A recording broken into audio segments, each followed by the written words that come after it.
fired live ammunition at mourners outside the home of a protester who died after he was shot yesterday on the streets of Khartoum. There's growing international outrage at the brutal crackdown on protests against the Sudanese president Omar al-Bashir, including the case of 57-year-old Yasser Ali, who was seriously injured by a sniper. From Sudan, Yusra El-Bagir has an exclusive report on what happened to a man who ventured out on a protest on December the 25th, got shot, and who's now being held in a security hospital. They come for you in the middle of the night. We hear a very, very strong knocking on the door. When my sister opened the door, a group of people in a very, very aggressive way, they enter the house with machine gun and they are covering their faces. Armed government militia are caught on camera sweeping through residential neighborhoods in Sudan. Hind's home was raided in just the same way. And I said, show me the warrant or show me your identity or anything to show who are you. Actually, he laughed. I have a power and I can do whatever. It's part of a terrifying process of targeted arrests and disappearances designed to cripple the opposition. Then when he rushed here, he said, we want this man, now.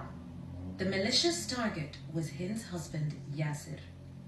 An activist, he's only just returned to Sudan to visit his dying father. Once here, he made a fateful decision to join in citywide street protests on December 25th.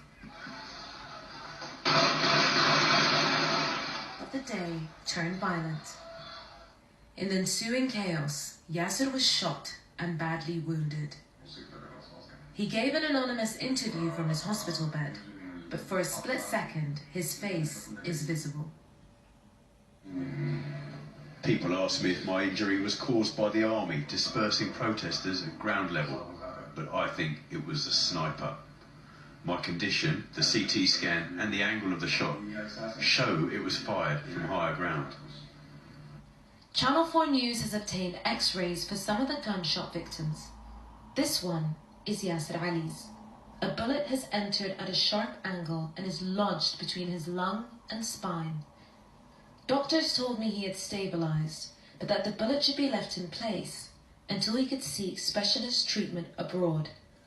But Yasser had become walking evidence of a regime shoot-to-kill policy, so the authorities put him on a no-fly list. Then they abducted him. He said, we want this man.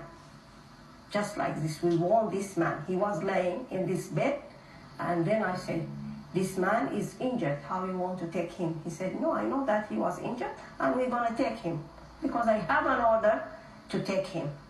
And then I rushed to see where you were going to take him.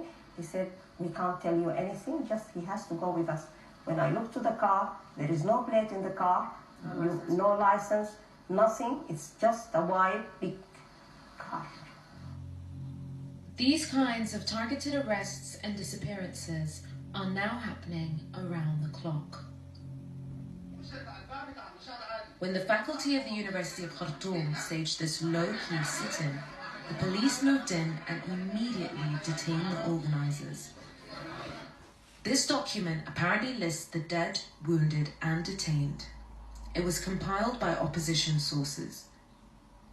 But when you look at the details, especially people's jobs, it becomes clear that the government has a strategy. They are systematically arresting Sudan's intelligentsia. They are targeting, at the moment, community leaders, professionals, political leaders, even future generation students and youth. It's an ongoing process to threaten and frighten those who can lead the community towards change and those who can lead the community afterwards. Khartoum now feels like a city under siege. Uniformed military forces are everywhere, ready to counter demonstrations. Meanwhile, shadowy plainclothes security officers have continued suppressing the professional classes. After the security forces' harassment began, we journalists focused on social media instead. Reporters used social media to publish the news they couldn't cover in newspapers. Journalist Yasser Abdullah thought moving online would make things safer. Then, government militia raided his Al-Sudani newspaper offices.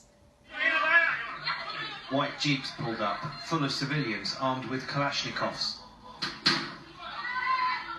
And one of the gunmen fired 2 shots into the air. Then they started to beat me up, and the beating was a really bad one. With the press muzzled, the world is relying on footage from ordinary people's phones. But it's very risky. As we drove, a man was attacked in front of us for trying to film on his mobile. In this footage, 2 women are filming the police with a group of bloody demonstrators. Suddenly, they're spotted and have to run for their lives.